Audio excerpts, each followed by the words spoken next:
விஜய் டிவியில நீயா நானா என்று கலந்துரையாடல் நிகழ்ச்சி ஒன்று ரொம்பவே பிரபலமாக இருந்து வந்துட்டு இருக்கு. சமீபத்துல இந்த நிகழ்ச்சியில என்ன நடந்துட்டு இருக்கு அப்படின்னு சொல்லி பாத்தீங்கன்னா, ஒரு தரப்பினர் இன்னொரு தரப்பினர் மீது குற்றச்சாட்டுகளை வச்சுட்டு இருப்பாங்க. அதே மாதிரி எதிர் தரப்பினர் அவங்களுக்கு எதிராக இருக்கும் தரப்பினர் மீது பயங்கரமான குற்றச்சாட்டுகளை சுமத்தி வந்துட்டு இருப்பாங்க. ஆனா தற்போது சமூக வலைதளங்களில் இது ரொம்ப வெகுவாக பரவி வந்துட்டு இருக்கு. இதனால ஏதோ ஒரு தரப்பினர் இந்த நிகழ்ச்சியின் மூலமாக ரொம்பவே அதிகமா பாதிக்கப்பட்டு வந்துட்டு இருக்காங்க அப்படின்றது மட்டும் ரொம்பவே உறுதிங்க.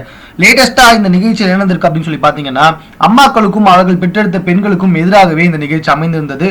அவங்களோட பெண்கள் எல்லாமே வந்துட்டு வரதட்சணையாக இது வேணும் அது வேணும் அப்படின்னு சொல்லிட்டு பயங்கரமா கேட்டிருக்காங்க. அதாவது கார் வீட்ல ஆரம்பிச்சு ஹெலிகாப்டர் வரைக்கும் போய் கேட்டிருக்காங்கன்னா பாத்துக்கோங்க. இதை பார்த்து நம்மளுடைய சமூக வலைத்தளவாசிகள் சும்மா இருப்பாங்களா? மீம் கிரியேட்டர்ஸ் எல்லாருமே இதை வைத்து பயங்கரமா மீம்ஸ்லாம் கிரியேட் பண்ணி சமூக வலைத்தளத்துல போட்டு வறுத்து எடுத்துட்டாங்கன்னா பாத்துக்கோங்க.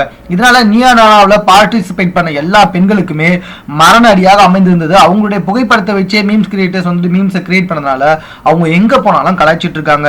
இது முக்கியமான விஷயம் என்னன்னு சொல்லி பாத்தீங்கன்னா, இதே மாதிரி தற்போது எந்த பெண்களை பார்த்தாலும் ஆண்கள் கலாய்ப்பதே வந்துட்டு ஒரு வழக்கமா வந்துட்டு இருக்காங்க.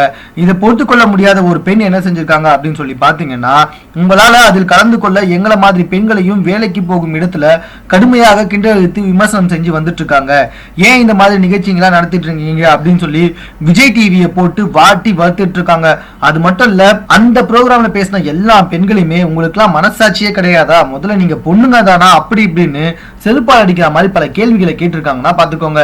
மேலும் இது போன்ற செய்திகளை உடனுக்குடன் தெரிந்து கொள்வதற்கு எங்களோட சேனலை சப்ஸ்கிரைப் பண்ணுங்க. இந்த வீடியோ பிடிச்சிருந்தா லைக் பண்ணுங்க. உங்க கமெண்ட் எதுவாக இருந்தாலும் ஓகே, எங்க கூட ஷேர் பண்ணிக்கோங்க.